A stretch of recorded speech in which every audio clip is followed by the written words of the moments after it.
परिवर्तन और सुधार लाने का एक कारगर उपाय विपश्यना भारत की प्राचीन ध्यान विधि है। यह भगवान बुद्ध की शिक्षा का सार है। इसके अनुसार चित्त और शरीर पर घटित होने वाली परिवर्तनशील घटनाओं को साक्षी भाव से देखना होता है। इससे चित्त निर्मल होने लगता है।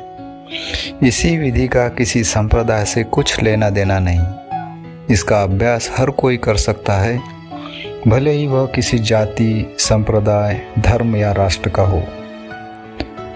आचार व्यवहार में परिवर्तन लाने, मानसिक तनाव से मुक्ति पाने और अपने कर्तव्यों एवं दायित्वों का निर्वाह करते हुए करुणा, समता, सत्यनिष्ठा तथा कार्यकुशलता सरीखे सद्गुणों को बढ़ाने के लिए यह विधि अत्यंत कारगर पाई गई है।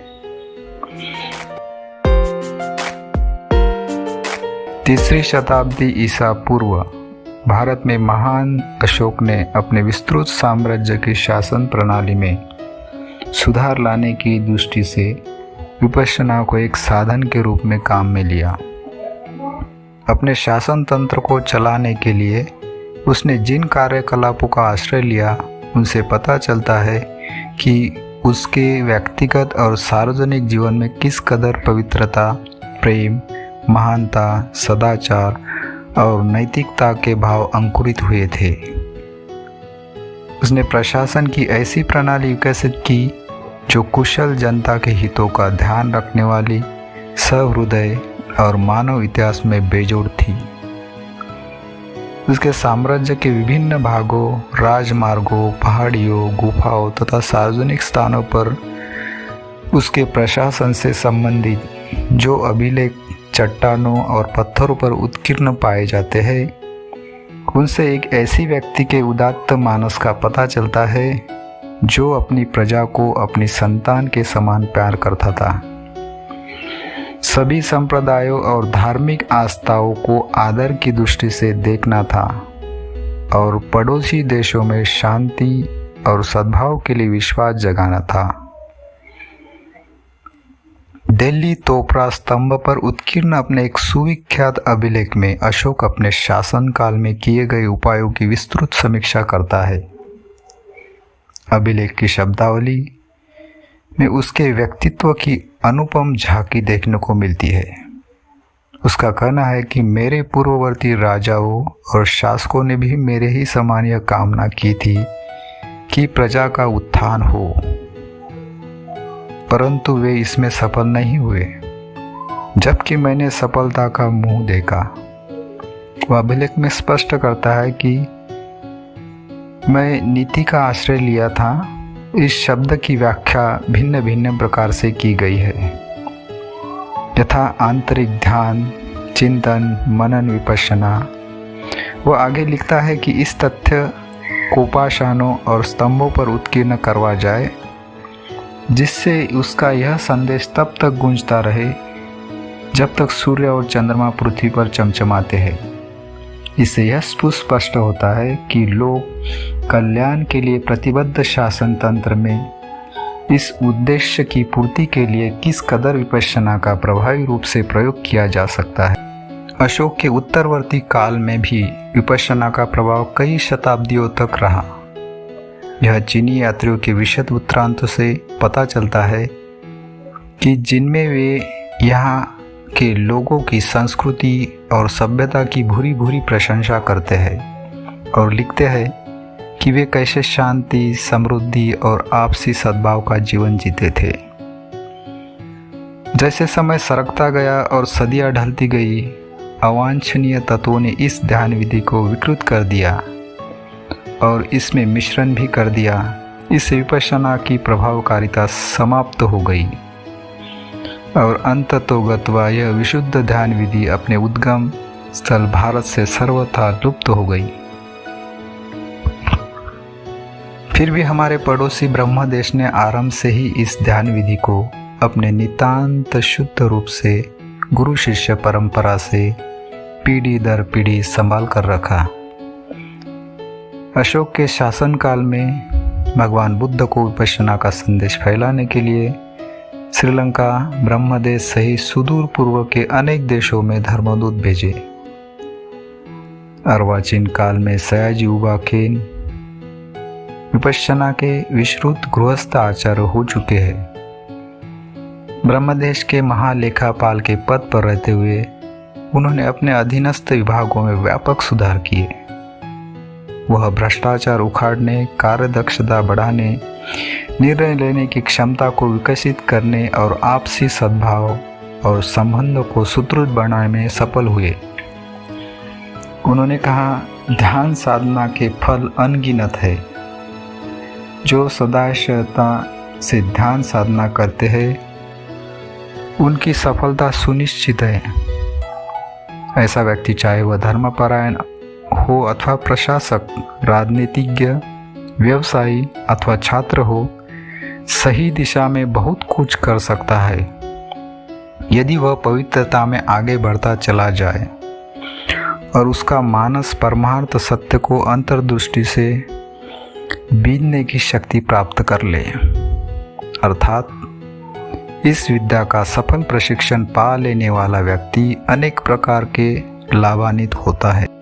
सयाजी उबाखेन कहा करते थे कि यह ध्यान साधना उस शांत और संतुलित ऊर्जा के कोष के निर्माण में सहायक हो सकती है जिसका उपयोग कल्याणकारी राज्य की स्थापना और सार्वजनिक जीवन में भ्रष्टाचार से बचाव के लिए किया जा सकता है।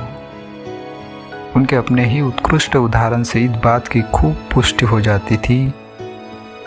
सयाजी उबाखेन की उत्कट अभिलाषा थी कि विपश्यना अपनी जन्मभूमि भारत लौटे। उन्होंने यह कार्यभार अपने प्रतिभाशाली पट्ट शिष्य श्री सत्यनारायण गोयंका को सौंपा।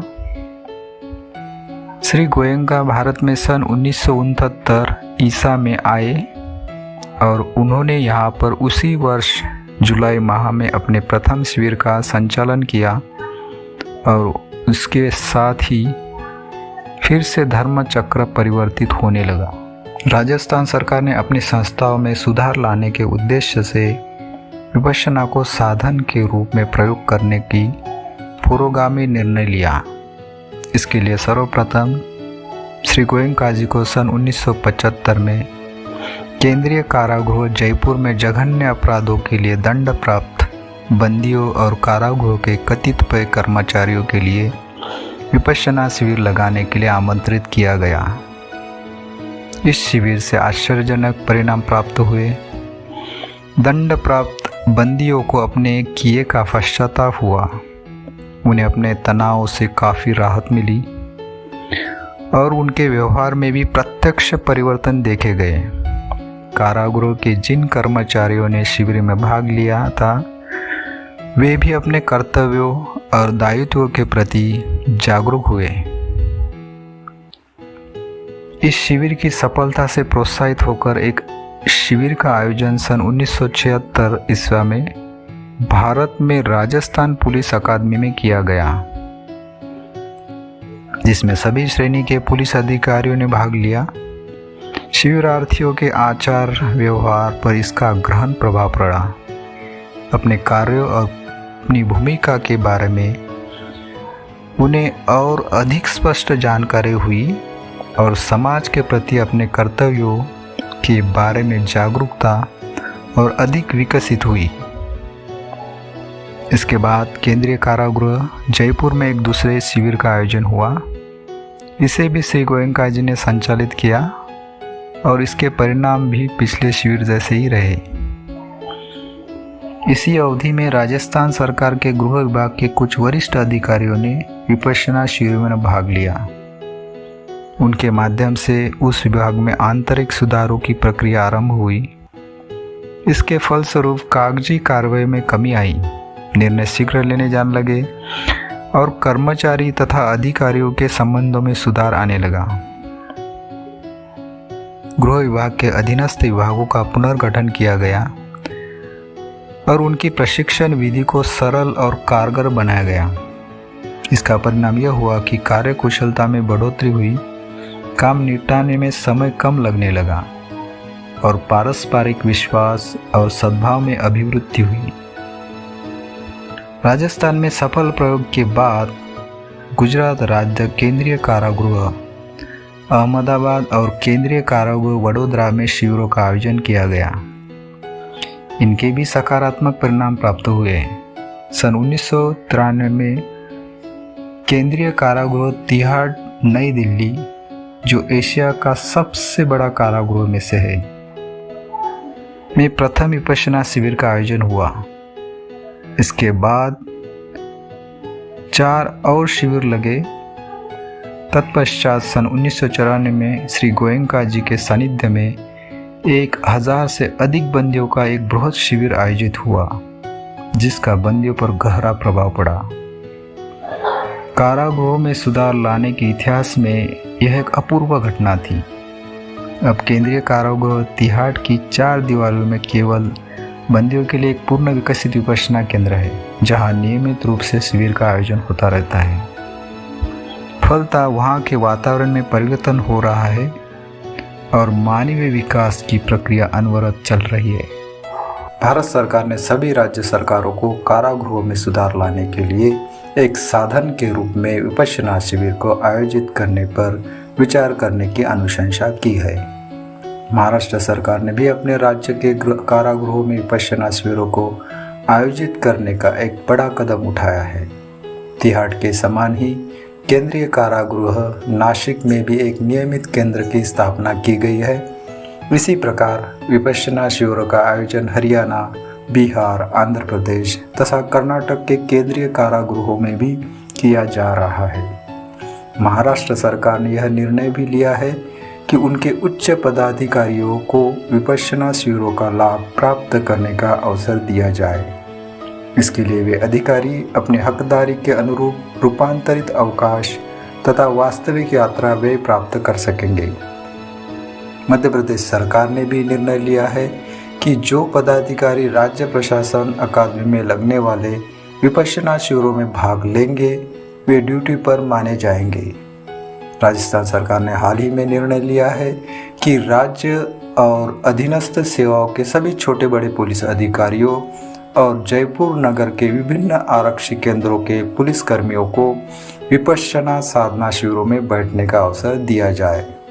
एक बड़े नीतिगत निर्णय के अंतर्गत राज्य सरकार ने सभी श्रेणियों के अधिकारियों को विपश्यना शिविरों में भाग लेने के लिए विशेष अवकाश की सुविधा प्रदान की है।